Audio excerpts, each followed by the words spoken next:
Today is Thursday, January 23rd, 2020. Michael, come here. Come closer. Keep walking towards my voice. A little bit more. A little bit more. Start. I can't. A little bit more. There you go. Now take that thing off again.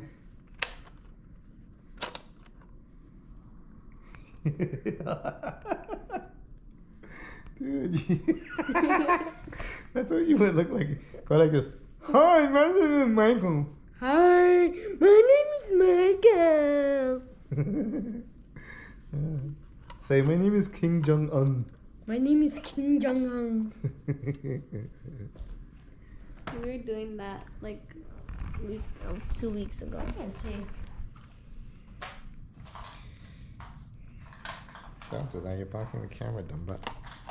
The dog is looking like Fizz-Ace. What's a physis? Fizz-Ace. Time to release my stress. Yes. You could be #Buzz. Yes. Let's watch The Phantom Menace. That's the one that has Jarba. Where do you see that? Go up. Oh, I hate Jar Menace. Jar Binks. Jar Jar Binks, yeah, he's annoying. Montana. Hannah Montana. Yo, this used to be the show. Which one? This one. Austin and Ally, we watched that show. Austin and This for Ally. real, like we watched every single episode. And then it came to the final episode. 2011. Yeah, they used to be the show in like 2015. It was the best show ever. Yeah. Yeah. Then they stopped playing it because, They wanted to end on a good note. I got that on camera.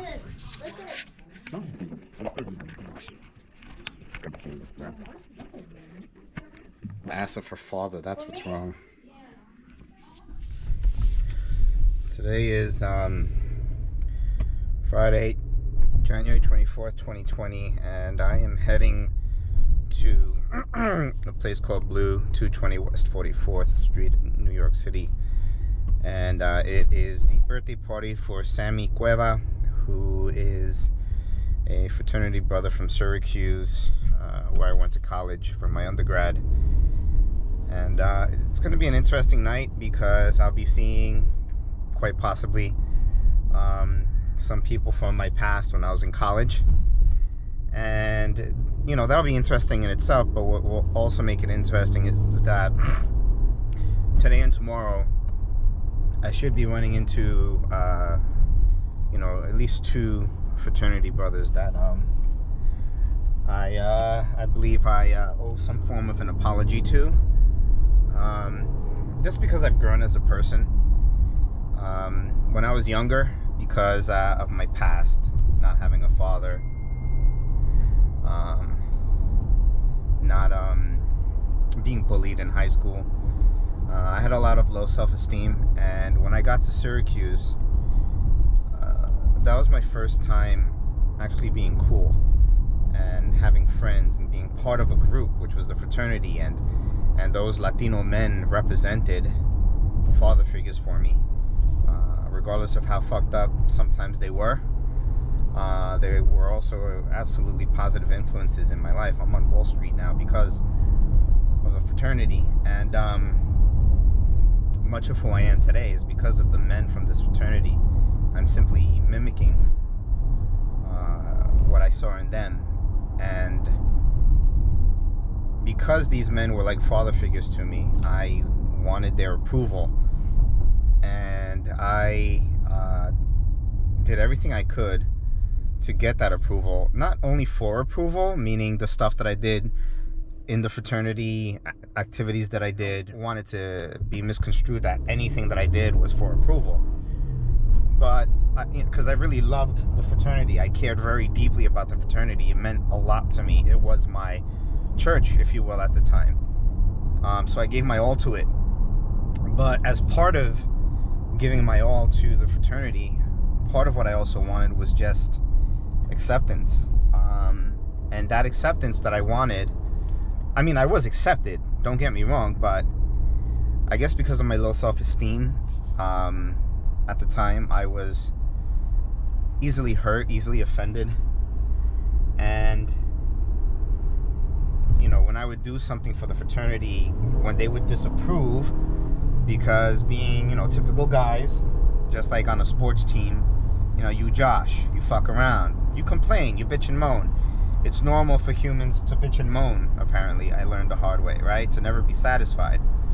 So since they would bitch, moan, and complain all the time, I just wanted to be appreciated, which is funny. That's what Dale Carnegie talks about in his book, right? And since I was never appreciated, I was always hurt. And since I was hurt, I would lash out. And since I would lash out, I would cause rifts between myself and many of the fraternity brothers. And that's the part that, I mean, I don't know that you can apologize for being young and immature and coming from a background of challenges. But, you know, my goal is to make amends for several reasons. A, you know, the fraternity did do a lot for me. And the men that I did break rifts with or make rifts with, I do owe some form of a sense of gratitude to. And at the same time, you know, the fraternity represents male friends that maybe I can reestablish with. That why did this stop recording? That I don't have right now. And not that I'm necessarily looking for that either, but it would be nice to be able to hang out with these guys, you know, once a month, once every 3 months, you know, because I don't do that. So let's see how it goes. Today and tomorrow will be interesting. Today is Sammy's birthday. Sammy and I never had beef, but it's his birthday, and I'm sure that there'll be 1 or 2 brothers there. And tomorrow is a brunch for the organization, and I'm pretty sure that there'll be 2 there that I'd like to chat with. Let's see how it goes. I'll be sure to update you. That I just got pulled over by the cops for using my cell phone in my hand. So hopefully this won't be too big of a deal when it comes to a ticket or anything, but yeah, it is what it is. Gotta take ownership for your mistakes. So I got a ticket, and the ticket's gonna cost me $140, which I don't mind. That part's fine. I just hope I don't get any points on my license. It might affect my insurance too, which is the sucky part. So I might consult with a lawyer and see whether or not it makes sense to contest it, or if it's a waste of time to even do so. But hey, man, it is what it is. You want to drive and hold your handheld in your hand, it's what you get. So it is what it is. Got to pay the consequences for the decision.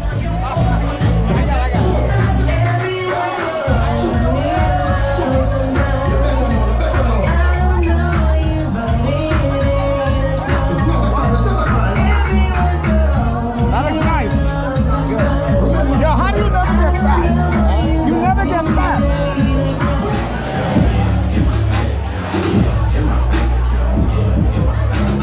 1, 2, 3, 4, 5, 6, 7, 8.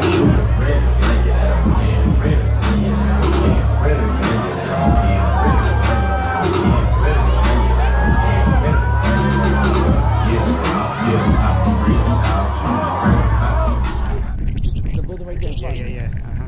It was all the way, you can't even see it. Right. That's when I first got my contract here. Look how it's gone. You see it right there? Yeah. That's restaurant. Wow, that shit is new. I've never seen that before. And for the building, anybody that lives there.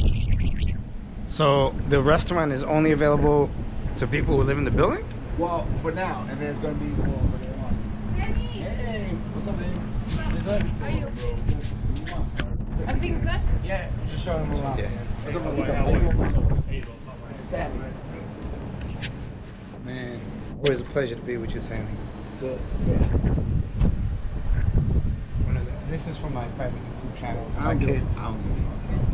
So my kids could see the men who influenced my life as a young Latino, so that they know why I am who I am today. Dude, I have a private YouTube channel that I record just in case I die. Well, the summary of tonight is quite interesting. So I didn't wind up seeing any of the brothers that I wanted to see to make amends with, but I hung out with Sammy Cueva, or Zamir is his real name, Zhamyr. We call him Sammy, and I've known Sammy since Syracuse, and I just spent, I have it recorded by accident on my other GoPro, which I use for the car, and I'm actually contemplating saving that video as part of your recordings for you to hopefully look at and learn from.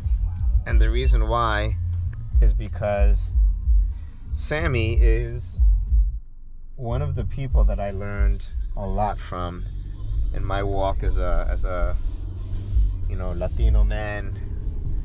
Again, he is largely responsible for a lot of who I am today. My sense of being an entrepreneur, of being a go-getter, and dude, when you think about me, your father, and you think about how, I, in certain scenarios, people, like me, high-five me, respect me, have love for me, blah, blah, blah. That's Sammy times 1,000, and a lot of who I am and what I am now, I learned from Sammy.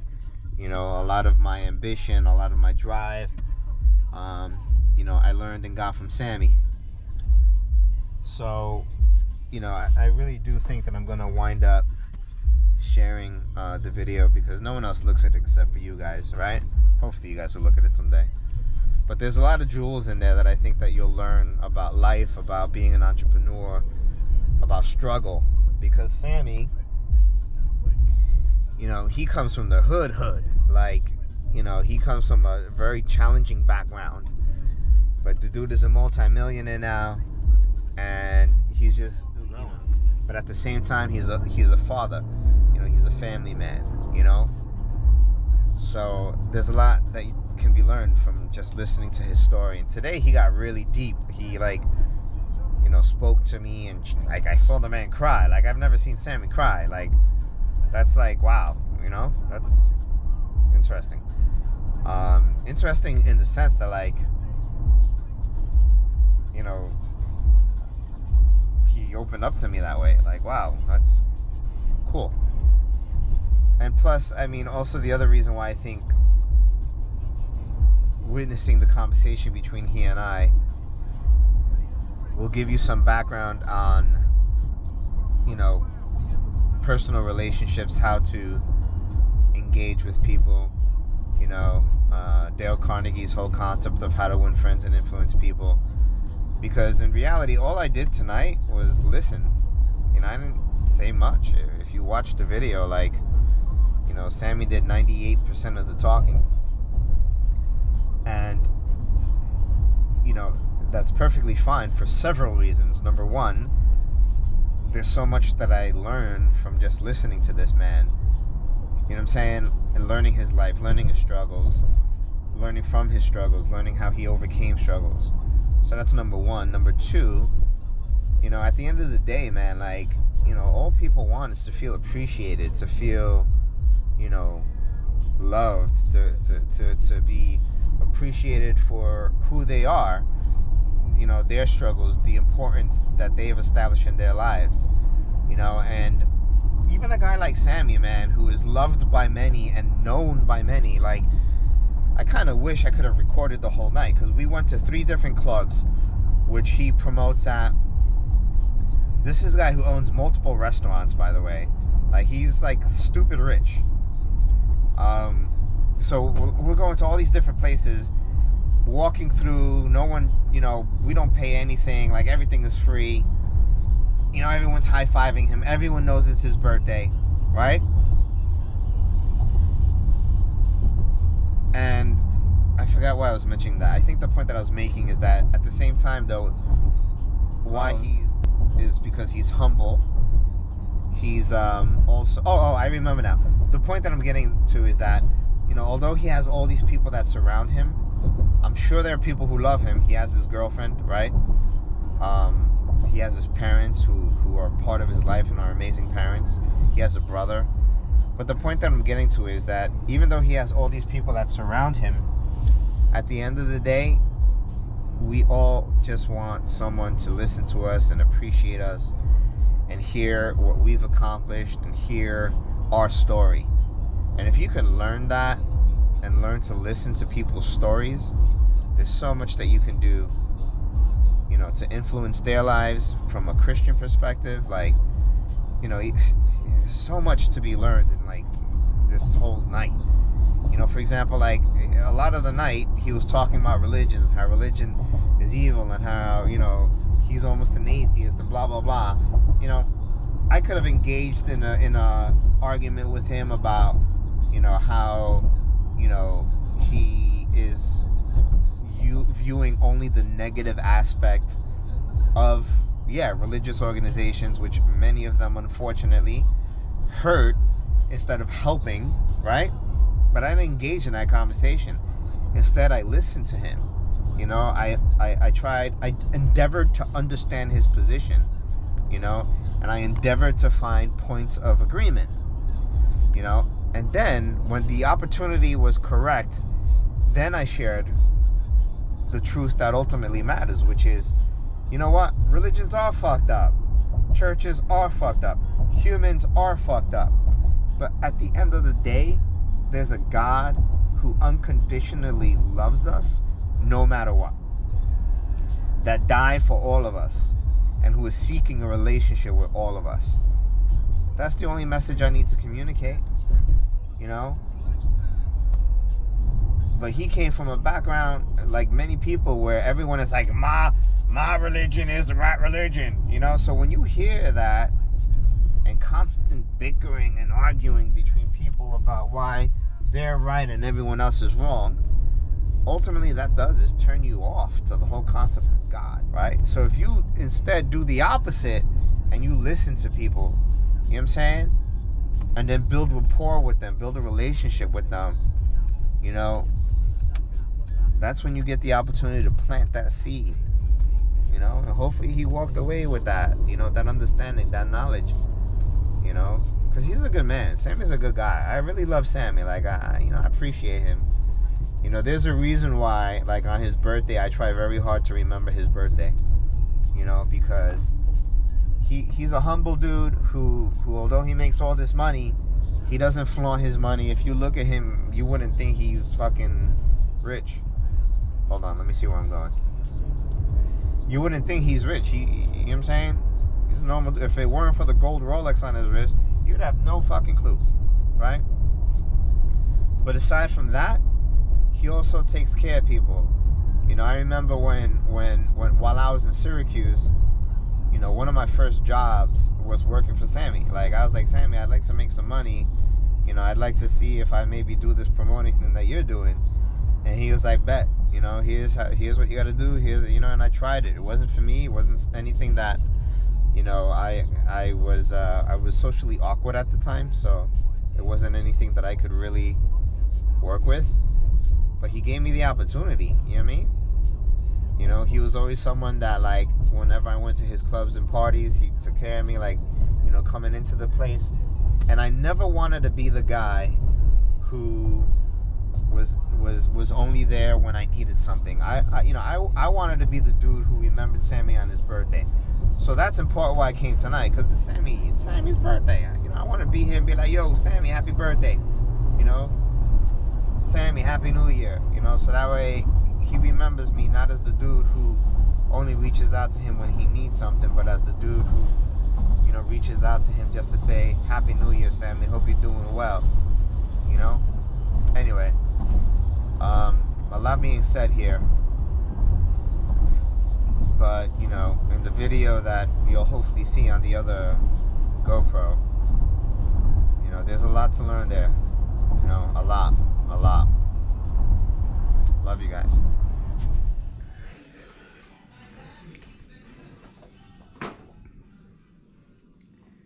Michael.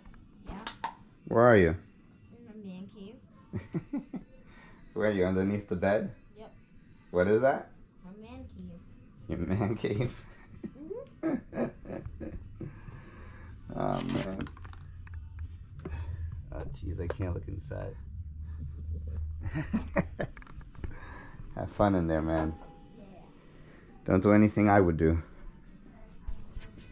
Alright, today is Saturday, January 25th, 2020, and it is the continuation of my attempt to reconnect with fraternity brothers.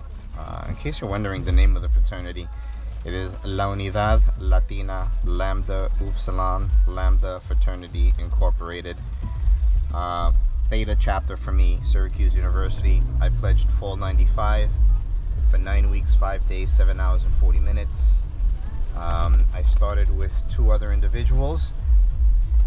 One dropped the first night and left and founded another Latino fraternity, which was a lot easier, or chapter I should say.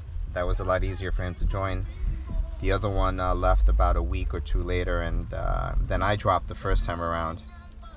Came back in the fall. Started again with the second guy who had dropped. He dropped I think a week or 2 again later, and I finished the rest of my journey by myself. The first solo to cross by himself, and pledging my fraternity at that time was very different from other fraternities and different from the fraternity today. In those days, white fraternities, for example, would, you know, is this where I turn? White fraternities would do silly things like run around in your underwear. We were very militaristic, very much like a gang initiation. So a lot of violence involved at that time. Not that I am condoning it, but it is what it is. And I don't know that I would want. I don't regret my process. I regret what the fraternity became afterwards, and now it has changed from my understanding. Your destination is on the right. You know, it's now a more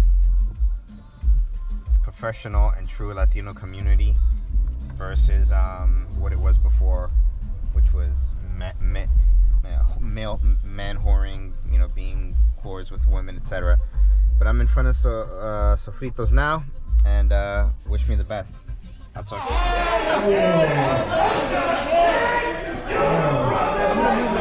are you so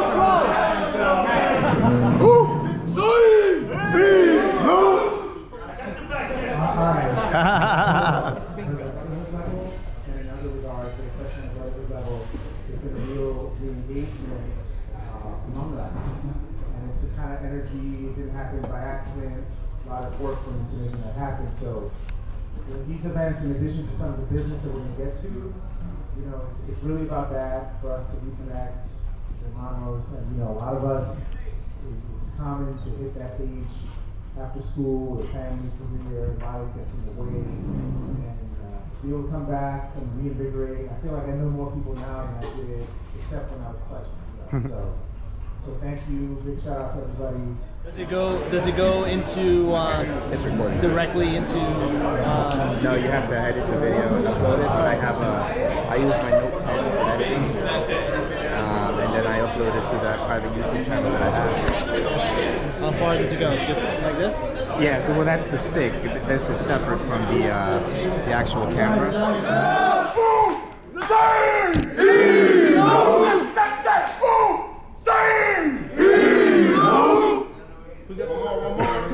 Who's got the mix?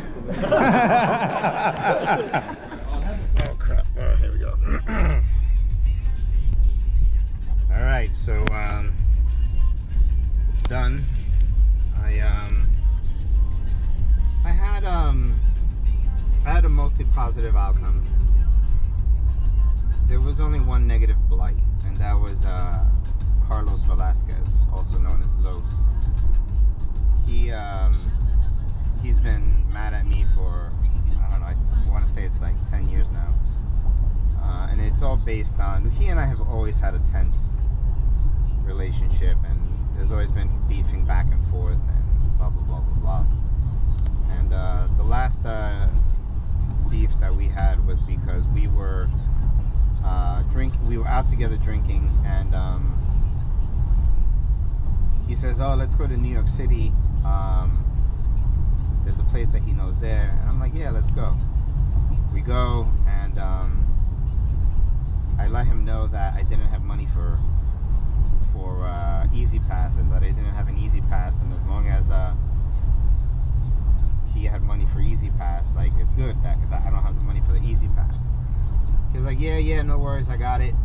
And we get to the Easy Pass, he didn't give me any cash, so I go through, and I got a ticket for it, which wound up being $50.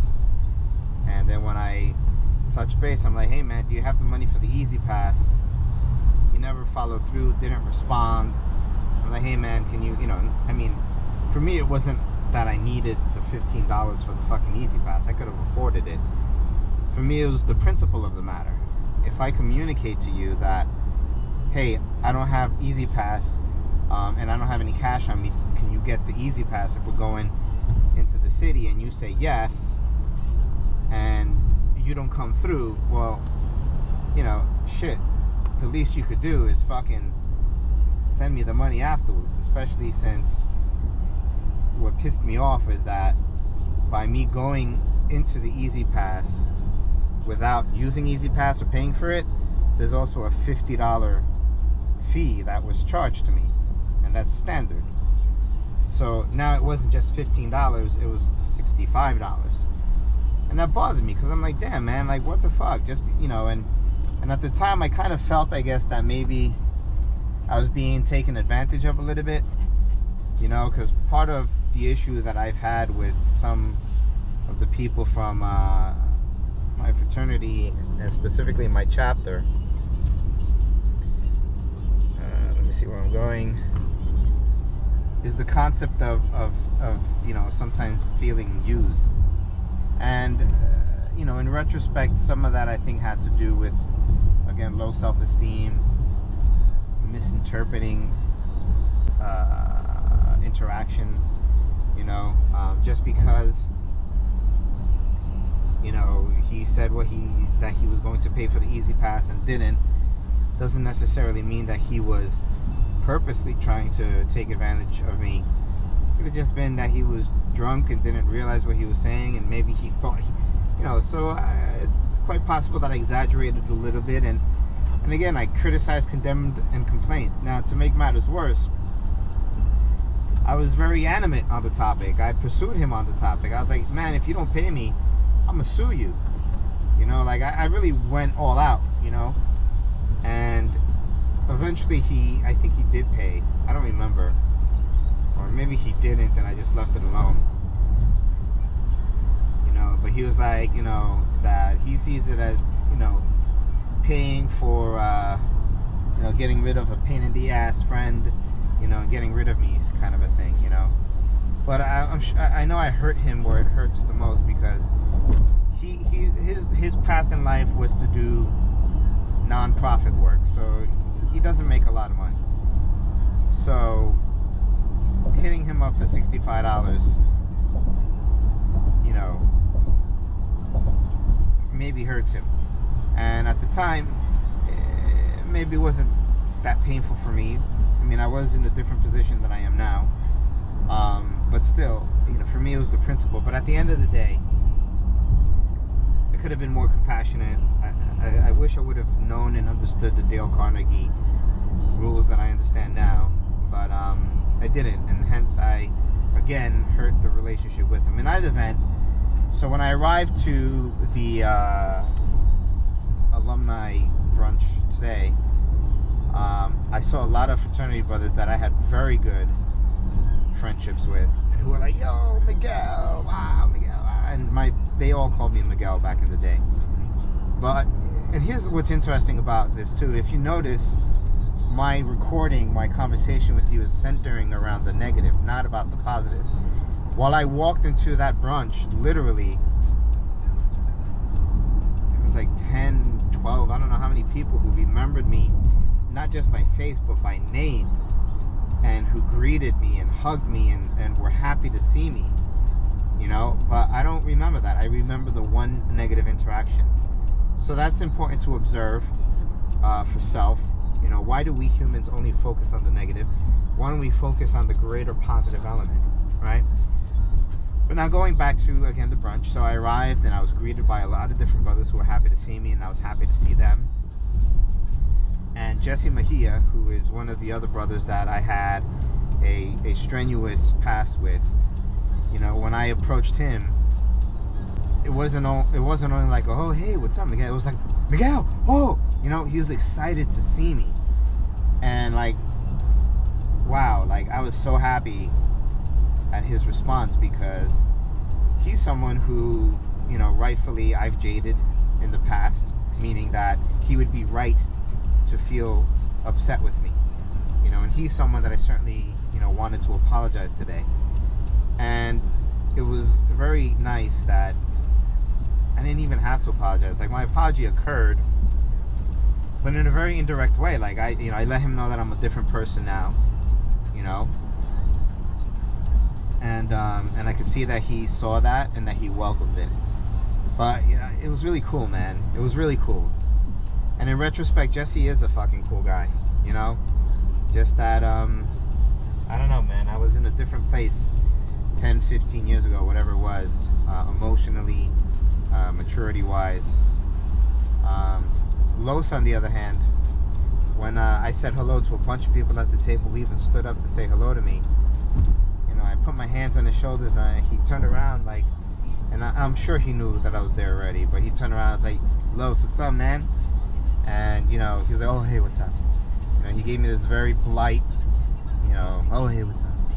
You know, and I moved on, and, you know, whatever. Later on, I approached him at the bar, and I was like, hey, man, you know, and he looked like he was ready to engage in conversation, but like in general conversation. And I started to say, like, you know what, man, I'm really sorry. And he stopped me. He was like, hey, man, not the time for it. I'm just chilling right now, he said. You know, maybe some other time. I'm like, yeah, cool, man, no problem, you know. And I just, you know, left him alone and touched his arm and walked away. Clearly, he's upset with me. And again, I do think that he is right to be upset, because I handled that poorly. I put a measly $65 ahead of a friendship, you know, and that was petty of me. It really was. And even if I was right or wrong, you know, it was petty. And I lost a friendship over it. I created an uncomfortable environment because of it, and I regret it. And I'm hoping that in due time I'll be able to demonstrate that I am a different person, and make amends. But the rest of the brunch was good. I'll leave you with this. I know it's a long recording. When isn't it? I walked away from this experience to a little bit hopeful for the future of the fraternity, because part of why I left the fraternity, as I was saying in my previous recording, was because the fraternity, when I pledged, was a very different organization. It was like a gang initiation. And these Latino men who, although, again, they are responsible for my success in life, they are the role models that I followed, they also had negative aspects to themselves. They were male whores. Some of them were drug dealers.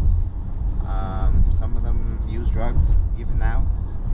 Not like crack or cocaine. Not like crack, but yeah, like cocaine. Some of them to this day are problematic and not the best influences in the world. But at the end of the day, the organization back then was also like a gang. We were just a gang going to college. And I didn't want that. I didn't see how we were uplifting Latino people, which is what the organization was created for, you know, and was a part of what was appealing to me of the organization, and why I was a part of national leadership, right? But today I see a different LUL. I see an LUL that is mature. I see an LUL that is looking to fundraise so that we can help the Latino community. And what's interesting is, when I think about the stuff that I do in life to help other people. I do help the Latino community. I do it through church. But there's some fraternity brothers who like are fucking building schools in the Bronx, you know? That's amazing, you know? I don't know that I'll ever make a school or something, but the LUL, I forgot what SEF stands for. Maybe it's School and the Scholar and Education Foundation. I don't know what it stands for, but it is an opportunity for me to continue to help people in need, particularly Latino people, through an organization, the fraternity, that is largely responsible for who I am today. So I'd like to help out, I'd like to participate, and of course there is something in it for me too, which is, you know, the social aspect of it. Being surrounded by these men who are looking to uplift themselves and uplift others, you know. So I'd like to get involved. I have to measure that time, but I would like to get more involved. This might be the beginning of a return to LUL. That's it for now. Heading home.